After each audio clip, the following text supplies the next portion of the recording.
Hello dear friends, कैसे हो आप लोग। आई हो कि आप लोग स्वस्थ और मस्त होंगे। आज मैं आप लोगों के लिए यूपी डीएलएड का थर्ड सेमेस्टर का जो हमारा पंचम प्रश्न पत्र है वो है सोशल साइंस का यानी सामाजिक विज्ञान का। तो उसके महत्वपूर्ण क्वेश्चन है जो मैं आप लोगों के लिए लेके आई हूँ। तो आप लोग क्वेश्चन समझिएगा और आंसर भी देने का प्रयास करिएगा। तो चलिए हम लोग अपने पहले क्वेश्चन की तरफ बढ़ते हैं। जो हमारा पहला क्वेश्चन है वो क्या कह रहा है। इसकी जो पिछली क्लास है वो बनी हुई है, मतलब प्लेलिस्ट में पड़ी हुई है।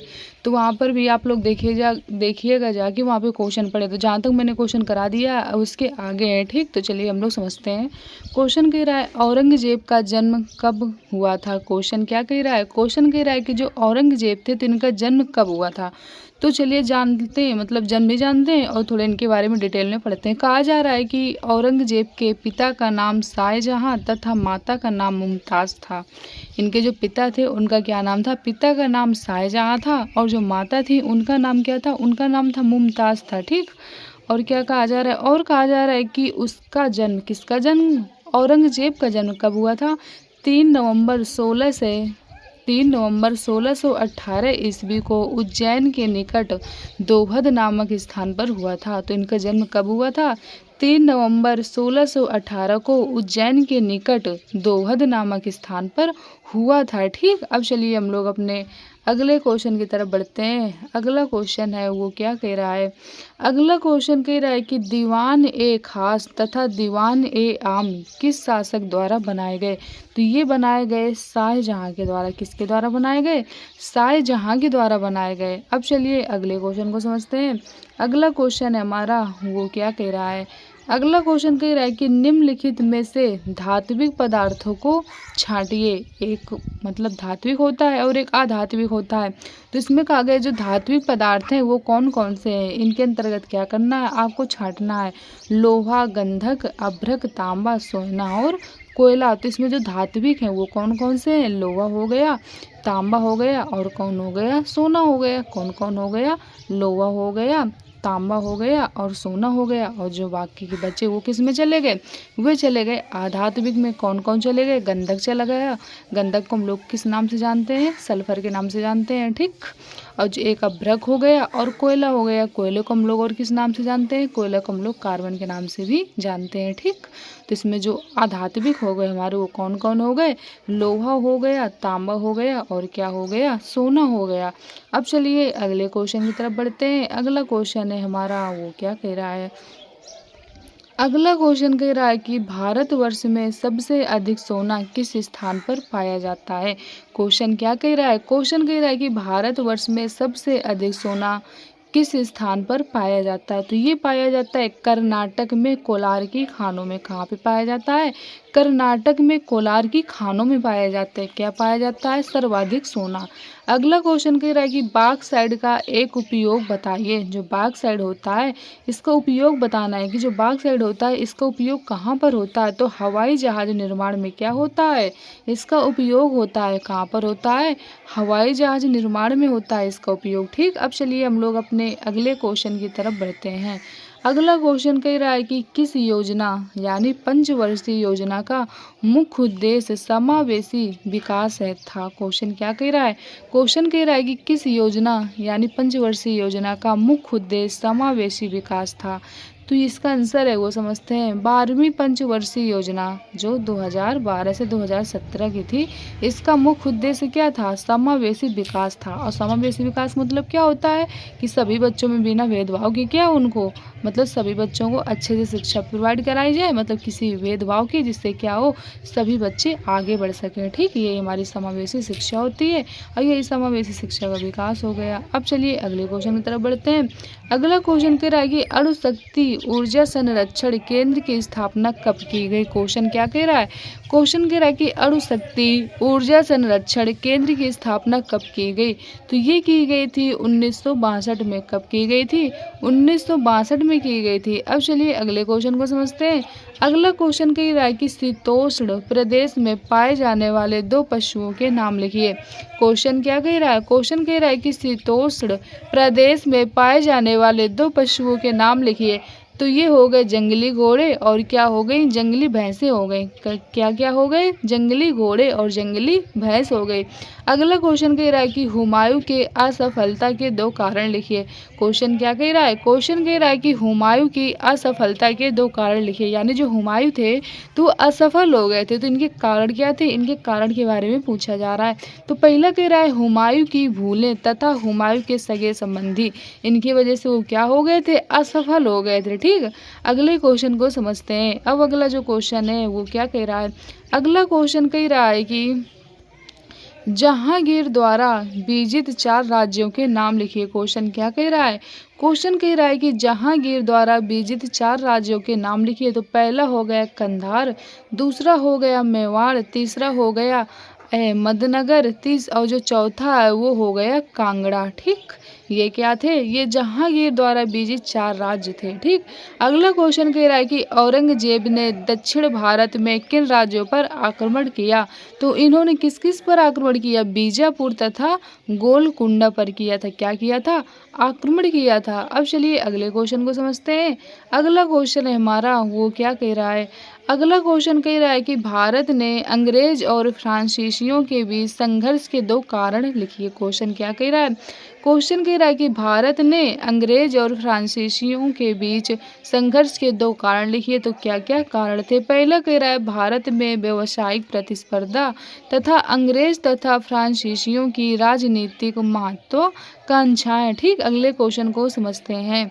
अगला क्वेश्चन कह रहा है कि स्थायी बंदोबस्त के 2 लाभ लिखिए। क्वेश्चन क्या कह रहा है, क्वेश्चन कह रहा है कि स्थायी बंदोबस्त के 2 लाभ लिखिए। तो पहला हो गया इसमें, इससे कंपनी के तथा लोगों के आर्थिक हितों की अधिक रक्षा हुई। क्या कहा जा रहा है, कहा जा रहा है कि इससे कंपनी के तथा लोगों के आर्थिक हितों की क्या हुई, अधिक रक्षा हुई। दूसरा कह रहा है इससे राज्य को एक निर्धारित आय निश्चित समय प्राप्त हो जाती थी, चाहे पैदावार हो या न हो। ठीक, अब चलिए अगले क्वेश्चन की तरफ बढ़ते हैं। अगला क्वेश्चन है हमारा वो क्या कह रहा है, अगला क्वेश्चन कह रहा है कि रेगुलेटिंग एक्ट के 2 दोष लिखिए। क्वेश्चन क्या कह रहा है, क्वेश्चन कह रहा है कि रेगुलेटिंग एक्ट के 2 दोष लिखिए। तो चलिए जानते हैं रेगुलेटिंग एक्ट के 2 दोष कौन कौन से हैं।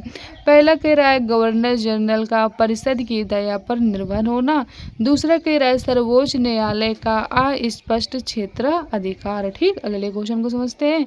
अब अगला क्वेश्चन है हमारा वो क्या कह रहा है, अगले क्वेश्चन की तरफ हम लोग बढ़ते हैं। अगला क्वेश्चन कह रहा है कि लॉर्ड क्लाइव की 2 उपलब्धियां लिखिए। क्वेश्चन क्या कह रहा है, क्वेश्चन कह रहा है कि लॉर्ड क्लाइव की 2 उपलब्धियां लिखी हैं। तो चलिए जानते हैं उपलब्धियों के बारे में।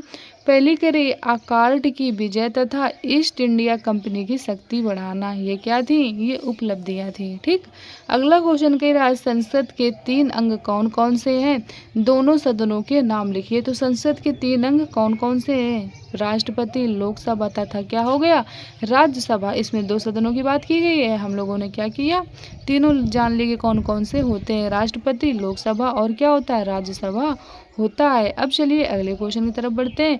अगला क्वेश्चन कह रहा है कि धात्विक पदार्थों के 2 उदाहरण दीजिए। क्या कह रहा है कि जो धात्विक पदार्थ होते हैं इनके 2 उदाहरण देना है, लेकिन इसमें हम लोग कई सारे जानेंगे क्या क्या होता है, लोहा, तांबा, टिन, जस्ता और क्या हो गया, सीसा, चांदी, सोना आदि। ये सब क्या है, ये सब धात्विक पदार्थ होते हैं। ठीक, अगला क्वेश्चन कह रहा है कि टुंड्रा प्रदेश में चलने वाली बर्फीली हवाओं को क्या कहा जाता है। तो इनको क्या कहा जाता है, इनके बारे में समझते हैं। तो उत्तरी ध्रुव से आने वाली ठंडी हवाएं पूर्गा तथा ब्लिजार्ड कहलाती हैं। क्या कहलाती हैं, पूर्गा तथा ब्लिजार्ड कहलाती हैं। ठीक, अगला क्वेश्चन की तरफ बढ़ते हैं। अब जो अगला क्वेश्चन है वो क्या कह रहा है, अगला क्वेश्चन कह रहा है कि स्थल मार्ग किसे कहते हैं। तो जमीन पर बने रास्ते क्या कहलाते हैं, स्थल मार्ग कहलाते हैं। क्या कहा जा रहा है, जिन पर बने रास्ते स्थल मार्ग कहलाते हैं। अगला कह रहा है मरुस्थलीय प्रदेश किसे कहते हैं। तो मरुस्थलीय तथा रेगिस्तान ऐसे भौगोलिक क्षेत्रों को कहा जाता है जहां जल प्राप्त वर्षा हिमपात का योग अन्य क्षेत्रों की अपेक्षा काफ़ी कम होता है। क्वेश्चन क्या कह रहा है, क्वेश्चन कह रहा है मरुस्थलीय प्रदेश किसे कहते हैं? तो मरुस्थलीय तथा रेगिस्तान स्थान ऐसे भौगोलिक क्षेत्रों को कहा जाता है जहां जलवायु का मतलब क्या होता है? वर्षा तथा हिमपात का योग अन्य क्षेत्रों की अपेक्षा क्या होता है? काफ़ी कम होता है। अगले क्वेश्चन की तरफ बढ़ते हैं। अगला क्वेश्चन है वो क्या कह रहा है? अगला क्वेश्चन कह रहा है कोयला, खनिज तेल किस प्रकार के खनिज पदार्थ हैं? तो ये हैं अधात्विक। कैसे हैं? अधात्विक हैं। अगला क्वेश्चन कह रहा है सदाबहार वन किसे कहते हैं? तो उष्ण कटिबंधीय सदाबहार वन ऐसे होते हैं जो भूमध्य रेखा के दक्षिण या उत्तर में लगभग 28 डिग्री के भीतर पाए जाते हैं। ये एशिया, अफ्रीका और क्या दक्षिण अमेरिका के मध्य अमेरिका और प्रशांत द्वीपों पर क्या होता है? पाए जाते हैं। ठीक। अब चलिए अगले क्वेश्चन को समझते हैं। अगला क्वेश्चन है वो क्या कह रहा है? अगला क्वेश्चन कह रहा है कि भारत का प्रथम नागरिक कौन है? तो भारत का प्रथम नागरिक राष्ट्रपति होता है। कौन होता है? राष्ट्रपति होता है। अगला क्वेश्चन कह रहा है संसदात्मक व्यवस्था किसे कहते हैं? तो संसदीय शासन प्रणाली वह प्रणाली होती है जिसमें विधायिका का कार्यपालिका पर क्या होता है? नियंत्रण होता है। ठीक। और समझते हैं आगे फिर क्या कहा जा रहा है? फिर कहा जा रहा है कि कार्यपालिका विधायिका के प्रति उत्तरदायी होती है। कार्यपालिका की नियुक्ति विधायिका से होती है तथा विधायिका के विश्वास रहने तक क्या होती है? पदासीन रहती है। ठीक। अब चलिए अगले क्वेश्चन को समझते हैं। अगला क्वेश्चन है हमारा वो क्या कह रहा है? अगला क्वेश्चन कह रहा है कि राज्यसभा के कितने सदस्यों को राष्ट्रपति द्वारा मनोनीत किया जाता है? तो ये किया जाता है 12 सदस्यों को। कितने सदस्यों को? 12 सदस्यों को। अगला क्वेश्चन कह रहा है कि बाबर के पुत्रों के नाम बताइए। तो बाबर के पुत्र कौन कौन थे? हुमायूं थे, कामरान मिर्जा और हिदरन मिर्जा और कौन थे? आसकरी मिर्जा। ये क्या थे? ये बाबर के पुत्र थे। ठीक। अब चलिए अगले क्वेश्चन को समझते हैं। अगला क्वेश्चन है हमारा वो क्या कह रहा है? अगला क्वेश्चन कह रहा है कि विश्व में अधिकतर मछली क्षेत्र किस प्रकार के कटिबंध में मिलते हैं? विश्व का सर्वाधिक मछली पकड़ने वाला क्षेत्र कौन सा है? तो विश्व में अधिकतर मछली क्षेत्र उत्तरी गोलार्ध के शीतोष्ण कटिबंध में क्या होता है? पाए जाते हैं। और उत्तरी पश्चिमी प्रशांत महासागरीय द्वीप विश्व का सबसे बड़ा मत्स्य ग्रहण क्षेत्र है। ये भी आपको याद रखना है। अगला क्वेश्चन कह रहा है कि शक्ति के संसाधन से आप क्या समझते हैं? क्वेश्चन क्या कह रहा है? क्वेश्चन कह रहा है कि शक्ति के संसाधन से आप क्या समझते हैं? तो मानव की आर्थिक गतिविधियों के संचालन में जिन संसाधनों से क्या होता है? शक्ति की आपूर्ति होती है उन्हें ही क्या कहा जाता है? उन्हें ही शक्ति का संसाधन कहते हैं। जैसे कोयला हो गया, पेट्रोलियम हो गई, प्राकृतिक गैस हो गई तथा परमाणु खनिज के महत्वपूर्ण संसाधन है। ठीक। अगले क्वेश्चन को समझते हैं। अगला क्वेश्चन कह रहा है कि राष्ट्रपति राज्यसभा में 12 सदस्य किन क्षेत्रों से मनोनीत करता है? तो राष्ट्रपति राज्यसभा के 12 सदस्य साहित्य, कला, विज्ञान, सहकारिता तथा शिक्षा आदि के क्षेत्र में क्या होता है? मनोनीत करता है। अगले क्वेश्चन को समझते हैं। अगला क्वेश्चन क्या कह रहा है? अगला क्वेश्चन कह रहा है कि भारत के प्रथम तथा वर्तमान प्रधानमंत्री का नाम बताइए। तो भारत के जो प्रथम प्रधानमंत्री थे वो थे पंडित जवाहरलाल नेहरू तथा वर्तमान में कौन है? वर्तमान में प्रधानमंत्री श्री नरेंद्र मोदी हैं। ठीक। अब चलिए अगले क्वेश्चन को समझते हैं। अगला क्वेश्चन क्या कह रहा है? अगला क्वेश्चन कह रहा है कि केंद्रीय मंत्रिपरिषद का कार्यकाल क्या है? क्वेश्चन क्या कह रहा है? क्वेश्चन कह रहा है कि केंद्रीय मंत्रिपरिषद का कार्यकाल क्या है? तो संविधान में केंद्रीय मंत्रिपरिषद की व्यवस्था की गई है। मंत्रिपरिषद में 3 प्रकार के मंत्री होते हैं जिसमें मंत्रियों का कार्यकाल निश्चित नहीं किया गया है। वे तब तक अपने पदों पर कार्य करते हैं जब तक उन्हें संसद का विश्वास प्राप्त है। लोकसभा का जो कार्यकाल होता है वो कितने वर्ष का होता है? तो ये होता है 5 वर्ष का होता है। अतः मंत्री भी अधिक से अधिक 5 वर्ष तक अपने पद पर क्या होते हैं? रह सकते हैं। ठीक। अब चलिए अगले क्वेश्चन को समझते हैं। जो अगला क्वेश्चन है वो क्या कह रहा है? अगला क्वेश्चन कह रहा है कि राजस्व का अर्थ बताइए। क्वेश्चन क्या कह रहा है? क्वेश्चन कह रहा है कि राजस्व का अर्थ बताइए। तो राजस्व संस्कृत भाषा के 2 अक्षरों से मिलकर बना है। कौन कौन से? राजन प्लस स्व से संयुक्त होकर बना है जिसका अर्थ होता है राजा का धन। अतः सरकारी आय, व्यय एवं उससे संबंधित क्रियाओं का अध्ययन क्या कहलाता है? राजस्व कहलाता है। अब चलिए अगले क्वेश्चन की तरफ बढ़ते हैं। अगला क्वेश्चन है वो क्या कह रहा है? अगला क्वेश्चन कह रहा है कि डेबिट कार्ड तथा क्रेडिट कार्ड में अंतर स्पष्ट कीजिए। तो डेबिट कार्ड क्या होता है? डेबिट कार्ड बैंक के ग्राहक को उसकी बैंक में जमा राशि में बदले में जारी किया जाता है, जिसके द्वारा ग्राहक सामान सेवा के विक्रेता को क्या कर सकता है? तुरंत भुगतान कर सकता है। और जबकि क्रेडिट कार्ड में क्या होता है? क्रेडिट कार्ड उन ग्राहकों को बैंक द्वारा जारी किया जाता है जिनकी साख बैंक की दृष्टि से बेहद अच्छी है, जिसके लिए बैंक खाते में क्या होता है? रुपया आवश्यक नहीं है। ठीक, अब चलिए अगले क्वेश्चन को समझते हैं। अगला क्वेश्चन कह रहा है कि प्रधानमंत्री के 2 कार्य लिखिए। तो चलिए जानते हैं प्रधानमंत्री के 2 कार्यों के बारे में। पहला कह रहा है वह मंत्रिपरिषद का नेता है और सभी विभागों के संबंध में जानकारी प्राप्त करने का क्या होता है? उसे अधिकार है। दूसरा कह रहा है वह विभिन्न विभागों के मतभेद को सुलझाता है। तीसरा कह रहा है प्रधानमंत्री मंत्रिपरिषद के क्वेश्चन मतलब क्या कह रहा है? कह रहा है कि रुकिए एक सेकंड बता रहे हैं आपको। कहा जा रहा है कि प्रधानमंत्री मंत्रिपरिषद के निर्णयों की सूचना किसको देते हैं? राष्ट्रपति को देते हैं। ठीक, अब चलिए आगे समझते हैं अब क्या कहा जा रहा है। अगला क्वेश्चन कह रहा है कि उच्च न्यायालय के 2 कार्य लिखिए। क्वेश्चन क्या कह रहा है? उच्च न्यायालय के 2 कार्य लिखिए। तो उच्च न्यायालय की निचली अदालतों की अपील और रिट याचिका भारत के संविधान के अनुच्छेद 226 के तहत होता है। रिट याचिका उच्च न्यायालय का मूल अधिक्षेत्र भी है। ठीक, अगला क्वेश्चन कह रहा है सुनामी का क्या अभिप्राय है? ये हमारे जियोग्राफी का क्वेश्चन है। ठीक, क्वेश्चन क्या कह रहा है? सुनामी का क्या अभिप्राय है? तो सुनामी लहरें समुद्री तटों पर भीषण तरीके से हमला करती हैं और जान माल का बुरी तरह नुकसान भी कर सकती हैं। इनकी भविष्यवाणी करना मुश्किल है। जिस तरह भूकंप के बारे में भविष्यवाणी नहीं की जा सकती है, इसी तरीके से सुनामी के बारे में भी हम लोग भविष्यवाणी नहीं कर सकते हैं। अगला क्वेश्चन कह रहा है कि भारत की सीमाओं पर स्थित पड़ोसी देशों के नाम लिखिए। तो भारत की सीमाओं पर स्थित पड़ोसी देश कौन कौन से? नेपाल, चीन, भूटान, बांग्लादेश, म्यांमार और कौन हो गए? पाकिस्तान हो गए। ठीक, अगले क्वेश्चन को समझते हैं।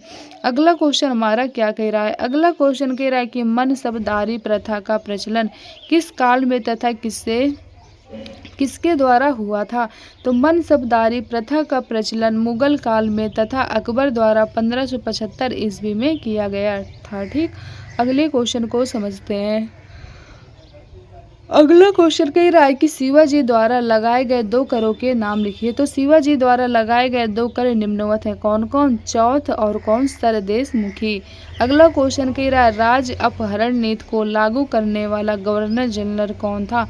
तो राज्य अपहरण नीति को लागू करने वाला गवर्नर जनरल लॉर्ड डलहौजी थे और 1848 से 1856 ईस्वी तक ये था। ठीक, अब चलिए आगे समझते हैं। अगले क्वेश्चन की तरफ बढ़ते हैं। अगला क्वेश्चन कह रहा है कि भारत में आने वाली यूरोपीय शक्तियों का क्रम बताइए। तो भारत में आने वाली यूरोपीय शक्तियों का जो क्रम है वो निम्नलिखित है। कौन कौन? पुर्तगाली, डच, अंग्रेज तथा फ्रांसीसी। अगले क्वेश्चन को समझते हैं। अगला क्वेश्चन कह रहा है कि भारत की सबसे बड़ी बहुउद्देशीय नदी घाटी परियोजना का नाम लिखिए। तो भारत की सबसे बड़ी बहुउद्देशीय नदी घाटी परियोजना भाखरा नागल नदी घाटी परियोजना है, जो कि कहाँ पर है? हिमाचल प्रदेश में है। कौन है भारत की सबसे बड़ी बहुउद्देशीय नदी घाटी? तो ये है भारत की सबसे बड़ी बहुउद्देशीय नदी घाटी परियोजना भाखरा नागल नदी घाटी परियोजना, जो कि कहाँ पर है? ये है हिमाचल प्रदेश में। ठीक, अब चलिए अगले क्वेश्चन की तरफ बढ़ते हैं, जो कि आज की क्लास का हमारा लास्ट क्वेश्चन होगा। वन से प्राप्त होने वाले 2 अप्रत्यक्ष लाभ बताइए। क्वेश्चन क्या कह रहा है? क्वेश्चन कह रहा है कि वन से प्राप्त होने वाले 2 अप्रत्यक्ष लाभ लिखिए। तो वायु प्रदूषण को कम करते हैं। दूसरा कह रहा है भूमि कटाव तथा मरुस्थल प्रसार को क्या करते हैं? रोकते हैं। ठीक, ये क्या है? ये अप्रत्यक्ष लाभ है। तो आई होप आप लोगों को क्लास अच्छी लगी होगी और क्वेश्चन भी है वो भी अच्छे से समझ में आए होंगे। तो इसी तरीके से आप लोग क्या करिए, वीडियो को दोस्तों तक शेयर करते रहिए, जिससे क्या हो उनकी भी हेल्प हो सके, मतलब उनकी भी हेल्प हो सके। और आप लोग क्या करिए, चैनल को लाइक और सब्सक्राइब करिए, जिससे आने वाले नोटिफिकेशन आप लोगों को टाइम टू टाइम मिलती रहे। मतलब चैनल को सब्सक्राइब करिए और वीडियो को लाइक करिए। ओके, और क्या करिए, कमेंट करके बताया करिए कि आप लोगों को क्लास कैसी लगी है। ठीक, तो इसी तरीके से हम आप लोगों के लिए क्वेश्चन आंसर की प्रैक्टिस करवाते रहेंगे। इसीलिए आप लोगों से कहा जा रहा है कि आप लोग क्या करिए, चैनल को सब्सक्राइब करिए, जिससे आने वाली नोटिफिकेशन आप लोगों को क्या हो, टाइम टू टाइम मिलती रहे। और इसी तरीके के क्वेश्चन है जो हमारे एग्जाम में क्या होता है, पूछे जाते हैं। ठीक, तो चलिए आज की क्लास को हम लोग यहीं तक रखते हैं। Okay, thank you.